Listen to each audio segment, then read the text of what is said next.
माननीय अजितदादा पवार हे असं व्यक्तिमत्व होतं, यांची ओळख फक्त पदाने होत नाही. त्यांच्या संवेदनशीलतेने, माणुसकीने आणि सूक्ष्म निरीक्षणाने होते.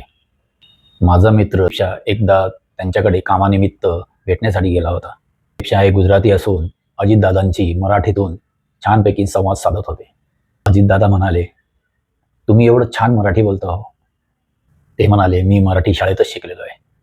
त्या क्षणी अजितदादांनी त्यांचं मनापासून कौतुक केलं. त्या माणसाला माणूस म्हणून बघण्याची दृष्टी होती. भाषा, प्रांत, ओळख या पलीकडे जाऊन समोरच्या व्यक्तींच्या प्रयत्नांची दखल घेणं हीच त्यांच्या नेतृत्वाची खरी ओळख होती. अशा छोट्या क्षणांमधूनच मोठी माणसं ओळखली जातात. माणूस मोठा होतो, तो इतरांना किती सन्मान देतो यावरून ठरतं.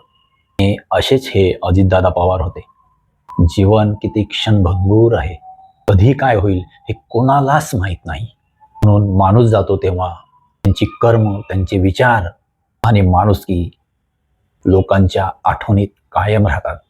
आज शब्द अपुरे पडत आहेत, उरते ती फक्त कर्माची छाप. भावपूर्ण श्रद्धांजली अर्पण करतो.